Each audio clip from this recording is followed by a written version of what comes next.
Okay, guys, so this next clip that I'm going to share with you, this is a highly, highly shameful, devastating, crushing, unfortunate clip. You know, this is literally a bloodbath between the CIA director, John Ratcliffe, and Senator Bennet from Colorado. Let's take a look at that clip first, and I'll be back with, you know, a couple of comments and a few more videos for you. So let's watch that and we'll be right back. You are the CIA director, okay? This has happened. We know it's happened. Did Jeff Goldberg somehow, did he create a hoax that allowed him to become part of this signal thread? Please answer the question. You don't insult the intelligence of the American people. Did he invite himself to the signal thread? I don't know how he was invited, but clearly he was added. Clearly it was. Finish your sentence, please. Clearly he was added to the signal group. Your question is, you don't know that the president's national security advisor invited him to join the signal thread? Everybody in America knows that. Does the CIA director not know that? I've seen conflicting reports about who added the reporter to the signal messaging group. You think that it's perfectly appropriate that there was a reporter added, especially one that the Secretary of Defense says is deceitful, highly discredited, a so-called journalist who's made a profession of peddling hoaxes over and over again? Is your testimony that it was appropriate that he was added to this signal thread? No, of course not. And why did you not call? Hold on, Senator. You're mischaracterizing my testimony. Good. You answered the question. Let me ask you: when he was added to the thread, you're the CIA director. Why didn't you call out that he was present on the signal thread? I don't know if you use signal messaging app. I do, not for classified information, not for targeting, well, neither not do I, for Senator. anything remote. Neither do I, Senator. Well, that's what your testimony is today. It absolutely is not, Senator. Were you not listening at the beginning? No. When I said that I was using it as permitted, it is permissible to use. I agree that's your testimony. Yeah. I agree that's your testimony. You asked me if I use it, and I said not for targeting, not for classified information. And I said I don't either. I also know Jeff Goldberg. I don't use it to communicate with him, but you thought it was appropriate.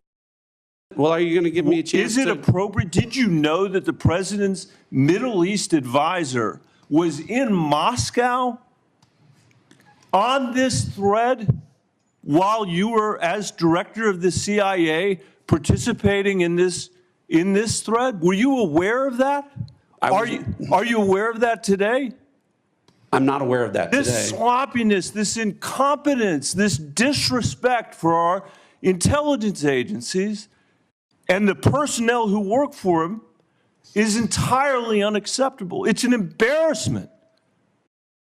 Senator? You need to do better. You need to do better. Thank you. I'm being gavelled. I don't know what to say. You know, you watch something like that, and I feel bad for John because you can tell that there is a part of him that kind of like wants to own up to the situation. He wants to kind of be truthful and say, yes, I was part of this chat. Yes, this person shouldn't have been included here. You know, the reporter shouldn't have been here. But at the same time, he wants to downplay it and say, well, there was no classified information here. It's just a whole fuck up, because then you have Tulsi Gabbard saying a completely different thing when she was being questioned. You have Pete Hegseth denying also that the whole conversation happened in the sense that he's saying, oh, there was no classified information. You have Donald Trump also downplaying the whole thing and defending his team, and that's the concerning part here. We're seeing, as we watch this whole thing unfold, we're seeing this massive, and concerning lack of accountability. We have an absolute lack of accountability. Nobody has apologized. Nobody has said, hey, we did wrong or I did, the wrong thing. They're actually now blaming the reporter. This reporter was invited. He is showing the text messages. He got a text message inviting him to a group. Like when you invite somebody to WhatsApp or whatever, he got that kind of invitation to Signal. So is this guy a super cybersecurity hacker at what, 65, 70 years of age? This is a very old, guy reporter. And I'm not obviously saying that he couldn't have some skills or whatever, or that maybe he's not connected to somebody, but are we really going to go down that road? Is this the hill we really want to die on?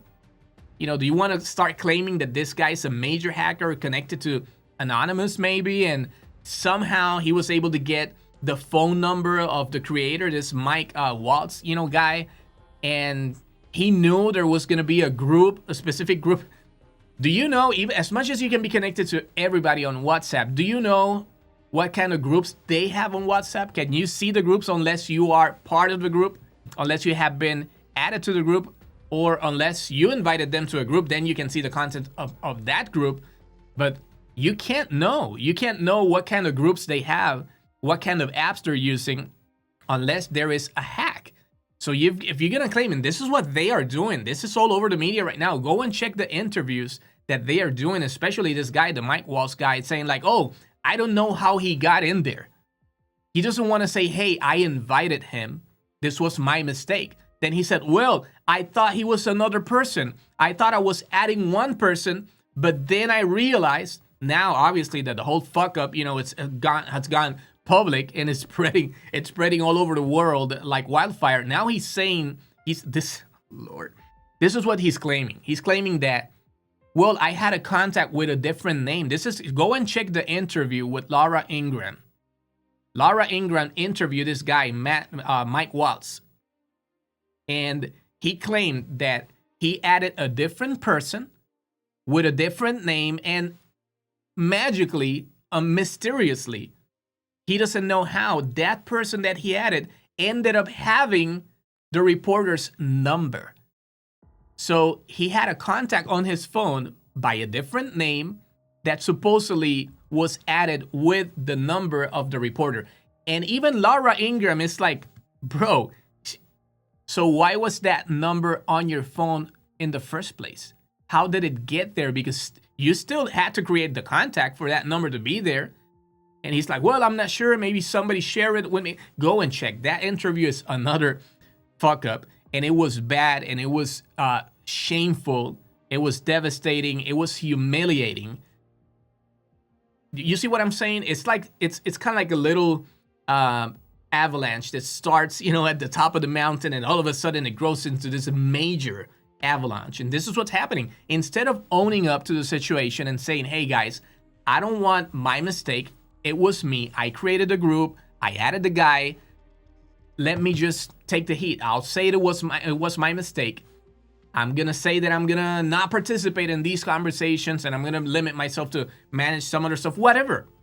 Do something. Save the rest of the team. Somebody has to take the blame. So that's why some people are saying somebody's going to get fired anyway. At the end of the day, they know they're going to have to look somewhat balanced. And I'm not sure if that's going to happen, because what we're seeing from the Trump administration is actually the opposite. What they're doing is coming together. Donald Trump, Tulsi Gabbard, all of them. They're all denying that there was classified information.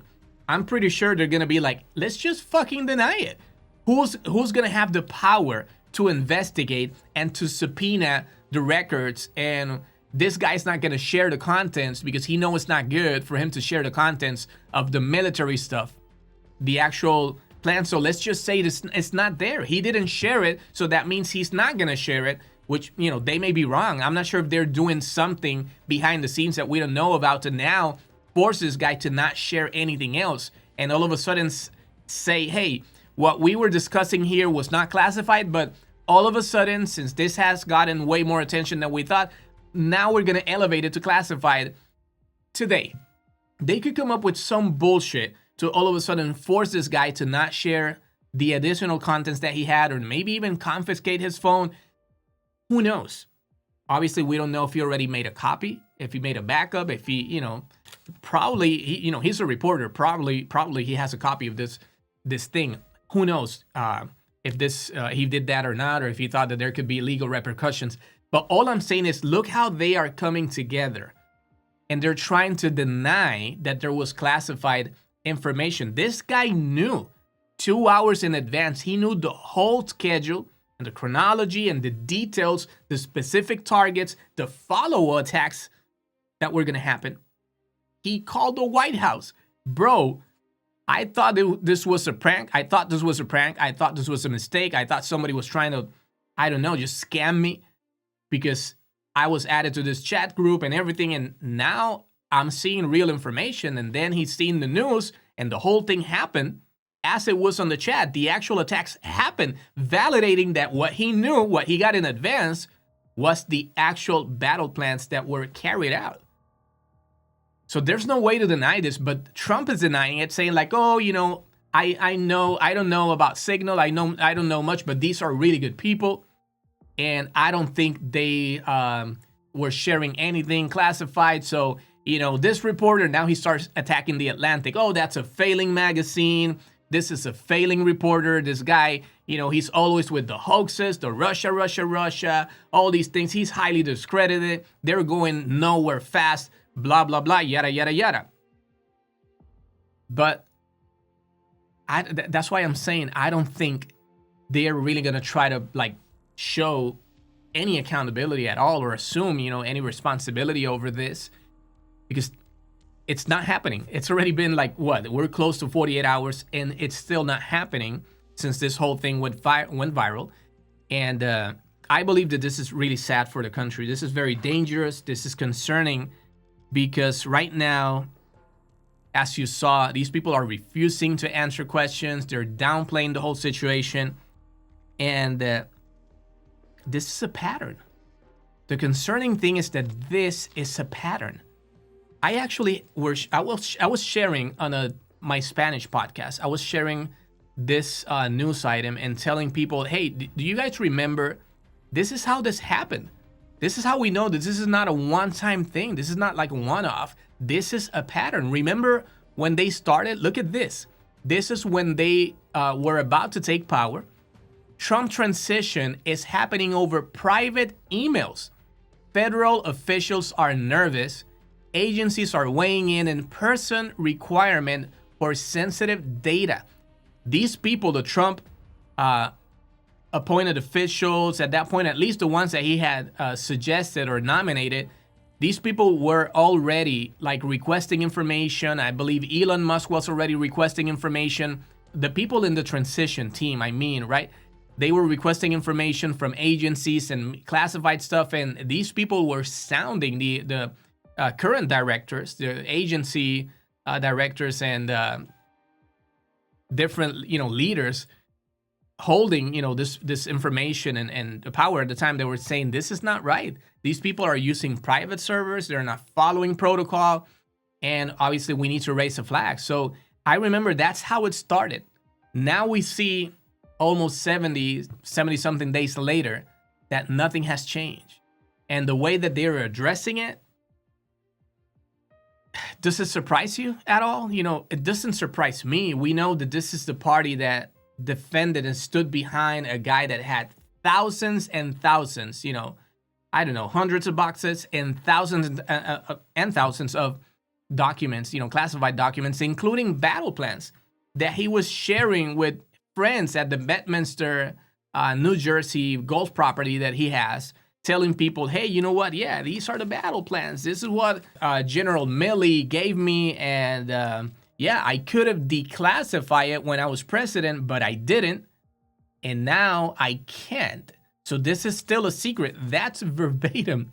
That is literally verbatim what Donald Trump was telling these people, as he was allegedly, according to the recording, showing them literally battle plans. I wanted to follow up on that, saying that Trump fought very hard to put these people in power.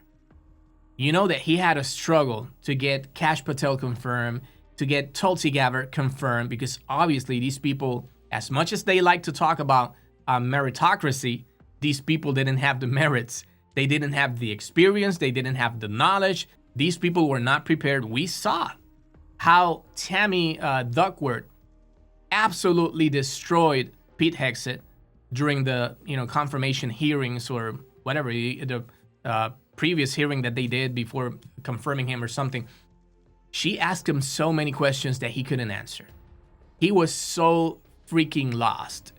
She literally mopped the floor. She told him, you want to raise the bar for everyone else and you want us to lower the bar for you. He did absolutely super bad, on that hearing.